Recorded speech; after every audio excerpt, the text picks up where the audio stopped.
Welcome to Safety Experts Talk.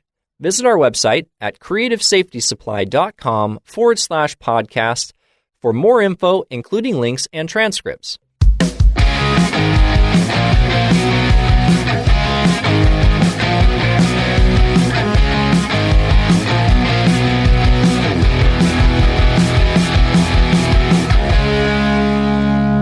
Hello and welcome to Safety Experts Talk. I am Brandon Nyes. I am Kyle Holland.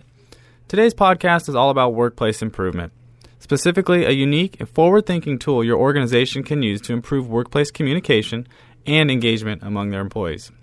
In just a bit, I'm going to be talking with Rich Kneece from Vocoli about their new virtual suggestion box. But first, Brandon, let's talk about the importance of workplace communication. You know, Kyle, I think communication and engagement are extremely important in the workplace. They are really two of the most important pillars to any organization trying to pursue improvement. You know, that's very true. And today's guest has a tool that should really help bring employees together and foster innovative ideas. But first, maybe we should touch on what's wrong with the old version. What's wrong with the old suggestion box? Well, I think it's more of how it's used in most cases than what's really wrong with the box itself. As in what way? Well, the suggestion box began as a great way for employees to offer ideas and really engage in the improvement process of their organization. But over the years, it's become a lost, dusty wood box, and it's lost its appeal. The employees don't like it. The management doesn't like it. I mean, really, who wants to open up that box and sort through all the suggestions that are in there? You know, that's a good point, Brandon. And if management's not going to take the time to open the box and go through the suggestions regularly, then employees are not going to take the time to write them out and really put some thought into them. That's exactly right. And therefore, you've lost what the suggestion box was originally designed to do. Well, then maybe it is time for a change. And maybe the box has lost its luster. Maybe organizations need a new product to help boost engagement and collaboration between the staff. You know, I think you're right. And with everything going digital, I mean, iPads and tablets and everything, virtual suggestion boxes are really starting to catch a lot of wind, especially in the lean community. It's a very forward-thinking way to get employees engaged in the culture of an organization and be involved in the improvement process. Yeah, I think it solves a major issue that you pointed out. And ideas don't just hide in a box for days, months, who knows. Instead, they're out there for all to see instantly, and that engagement process starts immediately. And that right there is really extremely important when working through the idea process. Well, I think it's a big move forward, and I'm excited to hear more about what Vocoli is about. Yeah, I'm really excited as well, and I'd like to hear exactly what Richard has to say right from the horse's mouth. All right, well, let's get started and introduce our guest.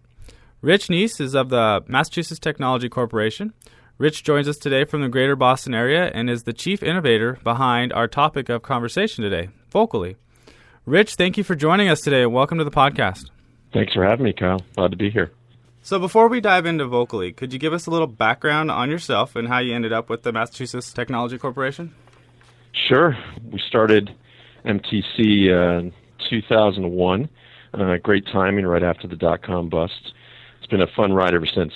So we started about 14 years ago. We initially started, for the most part, we've been an agency, an application development shop. Folks would come to us looking for help with a process or a problem, and we're really good at finding solutions, technical solutions that will help them solve those problems. So, that's really where the company came from. Previously, I'd worked for a couple of large companies. I'd worked for IBM and Aetna Healthcare, and got some experience seeing kind of the inefficiencies of larger companies, and then I'd worked for some startups. When initially did you guys launch and make your product available to the public? Vocoli as a product, we launched recently. We were in a stealth mode really from the beginning of 2013 all the way through the end of the summer. We had some beta customers, and then September of 2013 launched to the public, the really official launch of the product. All right, Rich, if you would, why don't you introduce Vocoli to us and kind of tell us where the inspiration came from and what led you to where you're at now? Sure. Well, as I mentioned, customers would come to us with technical problems, and we'd help use that technology expertise to find solutions. So, we've done a lot of work traditionally just because of the nature of where we are, Boston. We have some of the largest and most successful biotechs and also some of the best hospitals in the country. So probably have 3 of the top 10 right within our city. So all 3 of those hospitals actually are customers of ours. So we had built different types of applications, some of them clinically focused, and other ones were more process focused. Well, one of the customers actually approached us, and they had a typical box on the wall, the employee suggestion box, and that's a nice, touchy-feely idea, but as you know, that a lot of those ideas go into a big black hole when they're submitted in there. And he realized there was a problem. They wanted to get their employees involved. They wanted to get ideas from them. And most importantly, they were really looking for areas to save money. And he knew this wasn't working. So, at first they just put somebody on it and said, okay, you got to pull the ideas out of these boxes weekly and log them and put them in a big Excel spreadsheet. That didn't work. And then they approached us saying, hey, we really want to create some sense of process for these ideas that are coming through the organization that might help us improve. So they asked us to build something that had a workflow in place, and they could log when ideas were submitted and whether they were progressed and implemented, and really a lot of information relating to them and reporting. That was so successful at that organization, we actually built about a half a dozen more of these types of platforms for other organizations, different industries. A couple more were in healthcare, a couple more in manufacturing.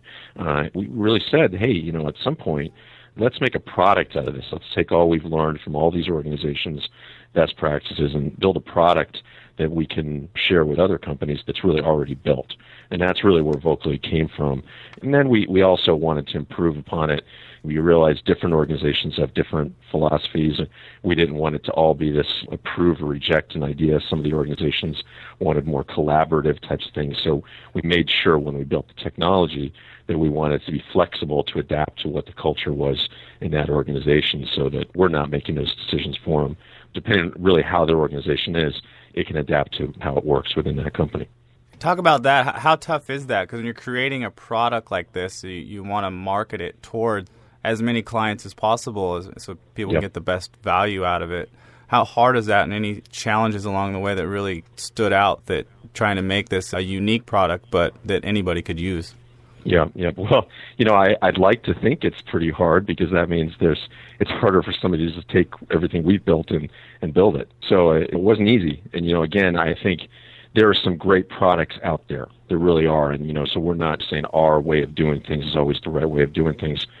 So that was a big part of the focus of when we were building the application, is we realized that some of these organizations wanted to focus on these big ideas, these big grand ideas that are going to help them develop a new product and get everybody involved and collaborate, and they can come out with the next Xbox or the next iPhone or the next Post-it note that's really going to change that organization. We realized that was some of the organizations, and there were some products out there that really helped with that kind of mentality, that collaboration type of mentality.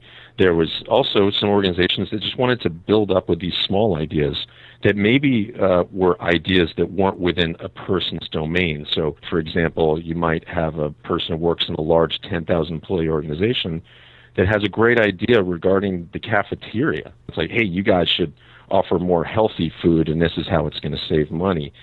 That's not in their domain. That's not in their job role, but we want them to be able to share these ideas because maybe they worked in another organization that had it. So if that's the small ideas that build up, we wanted our application to really serve both of those needs without them having to have two different things. So that one may be more workflow-based, the other was more collaborative-based, and we really wanted to take the best of both worlds. And it wasn't easy. And also, you have to adapt to the culture of different organizations. Some organizations aren't ready for that kind of collaborative piece of it. It's just not in their DNA yet.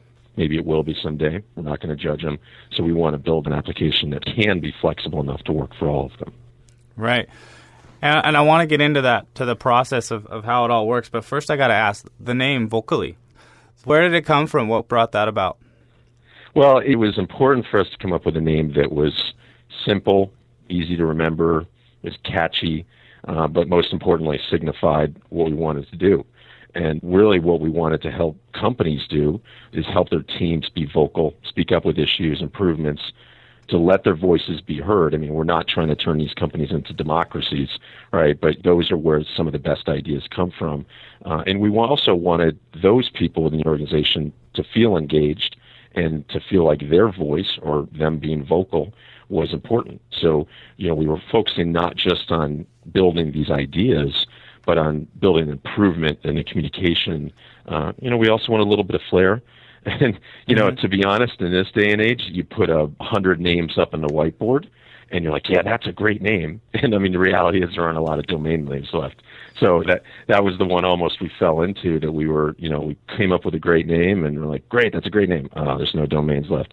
So this is the one where we said it's a great name, and there's an available domain name. I mean, I hate to say we're naming a company because of that, but that certainly was the driver, not the main driver. I mean, I think we came up with a name that really signifies what we're trying to do. We're not just trying to build these ideas. We're trying to build the voices in all parts of that organization. I think it fits and it works, and regardless of if it's a process of elimination or not, it does work and it fits the motto. Well, let's talk about it. Let's see how this works. So you talk about on your website creating a happier workplace with fresh perspectives. You want to foster innovation and save money, get solutions faster, and improve productivity. Sounds like the goal of Vocoli is. Yep. Let's kind of walk through it from start to finish for somebody that's never heard of something like this, and we'll call it for what it is, a virtual suggestion box. Yep. And an organization would get the product, why they would get the product, and then how it can help and benefit any employee in the organization. Sure. Well, I mean, I think you just said it, is first we try to understand that organization before anything else. We're not trying to profess that our way of doing things or the way we'd run an organization is the right way. I mean, there are a million different successful companies that have very different cultures. I mean, UPS is a very different culture than Google. They both work really well for their industry. So that's the first thing, is we try to understand the culture of that organization. Is it a more progressive organization, flatter, where, maybe they don't have as many of those communication issues? Or is it an old-style industrial manufacturing company that has these silos of information that they really can't communicate? So, once we try to understand that, we also try to understand how they are going to market a program like this. I think I've mentioned it before to you and other people that good intentions don't always work. I mean, there have been a lot of employee suggestion programs or innovation programs that have failed miserably, and it's not really because of lack of good intentions. It's because of how they marketed it. So we want to get an understanding and help them figure out how they're going to market the program. Are they, for a successful idea that's implemented, going to be offering a cash reward? Are they going to be offering vacation time? Or are they offering a point system where people can add up and do whatever? Or is it more just for they want to create an organization, an attitude, and a culture that people have good ideas? Again, we're not judging that organization and how they want to do that, but we first need to understand how they are going to do it. How are you going to market that program? And we want to understand, have they tried something like this before? And why did it fail? Or they haven't, why not? So, once we've got that determined, the base of the platform really has 3 to 4 user types. There is a contributor, which is everybody in a company or within that part of the company that's going to use this program would get a username and a password. We can tie into their systems if they want to have that supply the usernames and passwords with a single sign-on or something like that. The contributor, they have these great ideas. They want to collaborate and work with other people. They really have an opportunity, once they've logged in, to submit an idea. And they may submit an idea where they know what the problem is, and they want to say, this is the problem with the description, and this is the solution. Or there are campaigns that an organization can set up. So, you might have the moderator of the program says, hey, these are the 5 really big challenges we're going through. What do you have as solutions? And they may do that on just a period of time. So January, I'm going to get as many ideas for this problem as possible. So, they can submit to either one of those things. Again, why a lot of these employee suggestion programs has failed, among other reasons, is people are like, I've got a great idea, but they don't really do any homework on what the benefits are. It might be obvious, it might not, and they haven't done the homework on how much it's going to cost to implement a program like this. What is the ROI? What are the business aspects? So we're trying to really promote that whole concept of an internal entrepreneur or an intrapreneur, where somebody is really thinking about a business plan for an idea. Is it going to save money? How much? Is it going to decrease accidents, which can add up certainly to a cost in an organization? Will it improve the service? How so? Will it improve revenues? Is it a new product that might sell more? So all these things. And then once they've done that, we ask them, well, how hard is it going to be to implement this idea? What's the cost? What's the time? They have an opportunity to put up additional documentation, video, photos, attachments. They can share credit of these ideas that they're submitting with other people. And then finally, and this is a really important piece, is when somebody submits the idea, they really have an opportunity to submit it in two ways. They can either submit it to this collaborative mode, where basically it goes into a big collaboration area where you've submitted it and then other people can upvote or downvote this idea from, if you've got a 10,000 employee company, it might be somebody else in another city in another division that has gone through this before, so they can add comments saying, hey, have you thought about this? We can upvote, downvote those ideas, and they can have that discussion on this idea. And then they can improve upon their idea, the thing that they want to submit. Once they've gotten to the point where they feel like their idea is ready, then they can submit the idea. It basically goes through that workflow process we talked about. It gets submitted to the program moderator, which is that second role, quarterbacks these ideas as they come in. They really send them on to sponsors in the organization, and those sponsors really can take charge of that idea and get additional info from the contributor if they need to, give them some coaching on how to improve it, get the budget approved if it's really going to be implemented.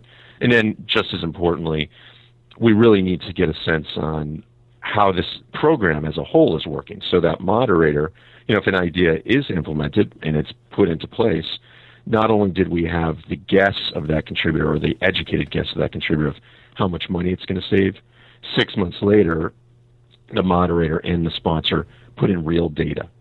So that idea that was implemented actually saved this amount of money. And we can look in the past year, so this program as a whole, how much money has it saved, and how is service improved? And so all this real data, they can look at it. And that dashboard and reporting in this program is critical, really, to success. And that's one reason that a lot of these programs have not succeeded in the past, not just the technology. Rich, what advice would you give somebody that's on the edge? They want this product, they see it, but they've had nothing but bad feedback in the past. The suggestion box never worked. Other products have failed. What advice, or what would you tell somebody that's just on the edge to get them over the hump and involved with your company? Well, I think that's a really good question. I think there's different levels to that. The first thing we'd want to understand is, all right, let's dig in a little. You never know. It could have been before the person's time, right? It could have been 5 years ago that the program's failed, different set of people, and we really have no understanding of why it failed. But I think the obvious things you can put your finger on is it was lack of communication, lack of follow-through, lack of measurement to see what these things work. So if we can get at that, I think that's the first thing is we try to understand why it failed and what were their goals at that point. And probably a lot of the ones that failed, they probably wouldn't even be able to answer what their goals were initially. Hopefully we can get to the point where we're helping them understand that if you had a little more process and understanding and communication involved in technology, it can certainly not replace that, but it can help that. But, I think in terms of advice, obviously they still need to be bought in. If you don't have buy-in from the top in an organization to do something like this, regardless of, how you're rewarding or whether you are adding a reward system or not, you have to have buy-in from the top, not just from that financial standpoint, but from the communication standpoint, that from the top down, this is really important to our organization. We do want to hear your ideas, whatever happened in the past. It's a new day. And so that, I think that's a big part of the advice that we'd give them. We also would always recommend, or not always, but, very often would recommend, let's try it out in a smaller group. Well, a lot of our customers and listeners, they practice Lean, they do 5S, and are big believers in Kaizen. A product like this really seems like it would fit within their methodologies and ideologies. What was your thought process, if any, to benefit organizations like this? Several of our customers, at least, we have with Vocoli and we had previously with those custom-made things, are using the Lean methodology. I think, again, we're not trying to profess the right way to run your organizations. Our goal really is to be the number one tool for employee engagement and communication. So, we're not trying to force that Lean mentality on anyone. But if they are currently practicing Lean, the tool is flexible enough and works in that methodology. So that whole thought of the manager approves or rejects an ideas may not fit directly into a Lean methodology, but certain ideas, I mentioned that lunchroom thing where serving the healthier stuff in the cafeteria, that's outside of that person's realm or their responsibility. So that doesn't really apply there. But, if they're coming up with ideas and how to improve their process within their let's say it's a manufacturing company or a healthcare company that uses Lean. It may be something where our tool will adapt, and instead of an idea being submitted to that program moderator, that there's kind of an intermediary. Maybe it's a department manager.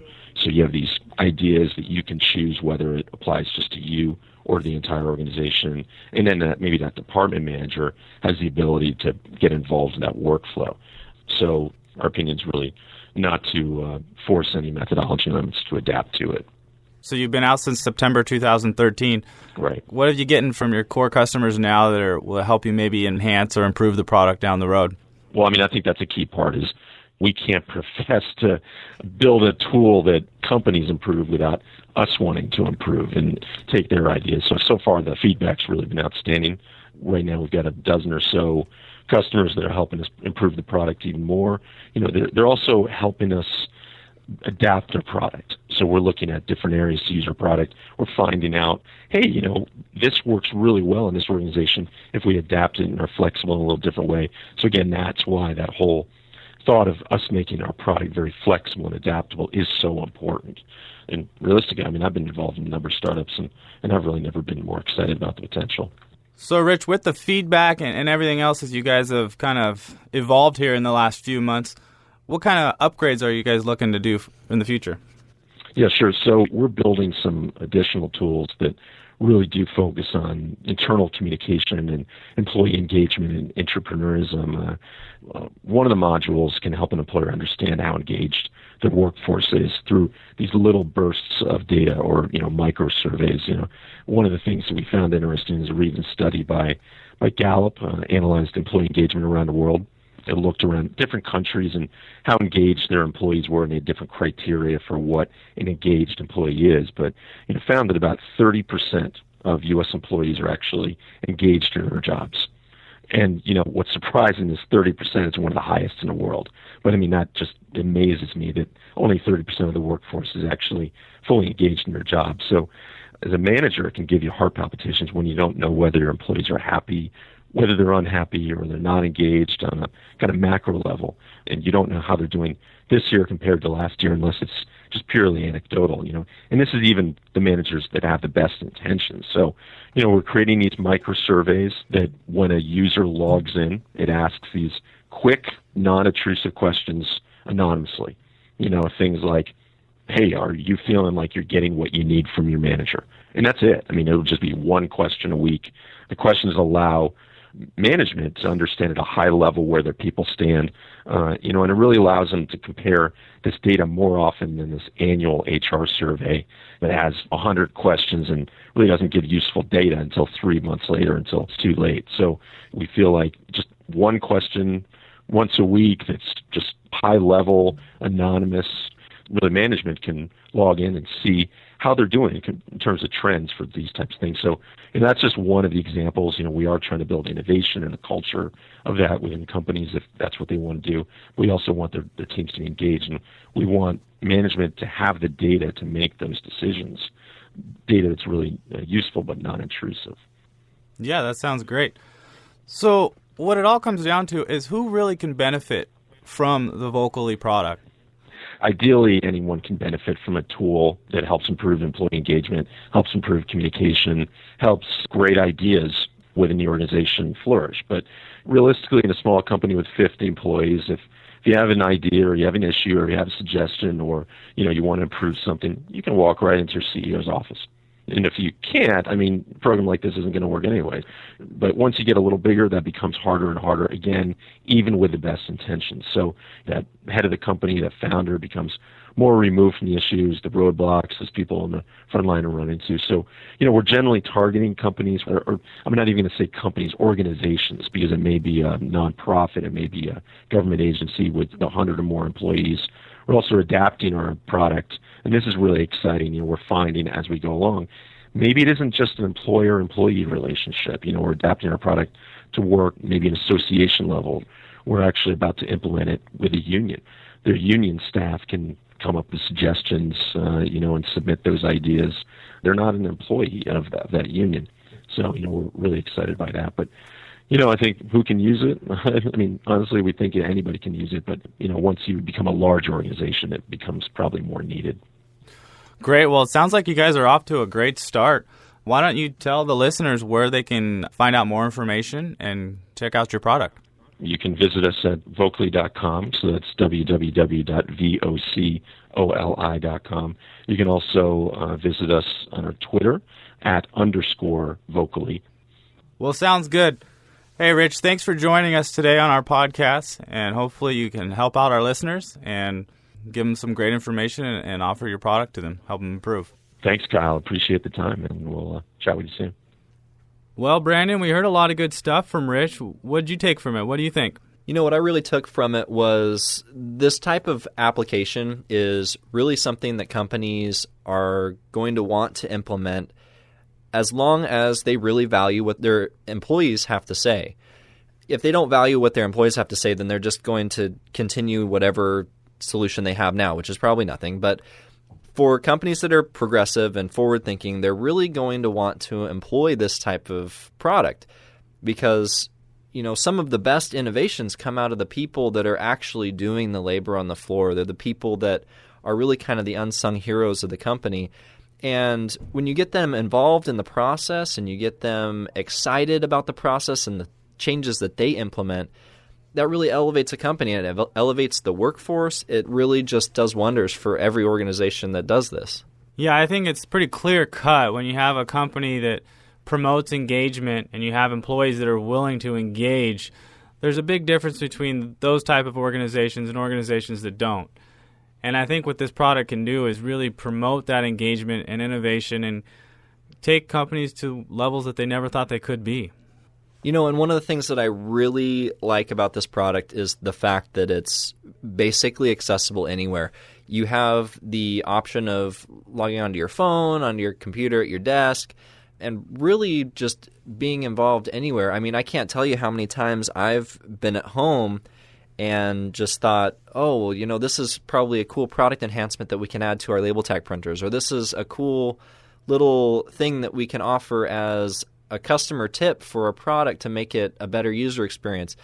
And those little light bulb moments, they're kind of fleeting. And when you have the opportunity wherever you are to add those ideas into the bucket, that's really, I think, an important tool. You're right, Brandon. I can't tell you how many ideas I've had on my couch that, you know, by the time you get to work the next morning, you completely forgot about what it was or what you were even thinking about. Well, I want to thank Kyle for conducting this interview with Richard Kneece over at Vocoli. And we're going to wrap it up for today. We want to thank you for joining us on our podcast today. Once again, if you are interested in learning more about Vocoli, you can visit their website. It is www.vocoli.com. That is VOCOLI.com. Thank you for listening. I am Kyle Holland. I am Brandon Nyes. Thank you for joining us on Safety Experts Talk. If you have suggestions for future podcasts, send them to podcast@creativesafetysupply.com. For more safety experts talking about safety news, OSHA regulations, PPE, Lean, 5S, or continuous improvement, go to creativesafetysupply.com/podcast.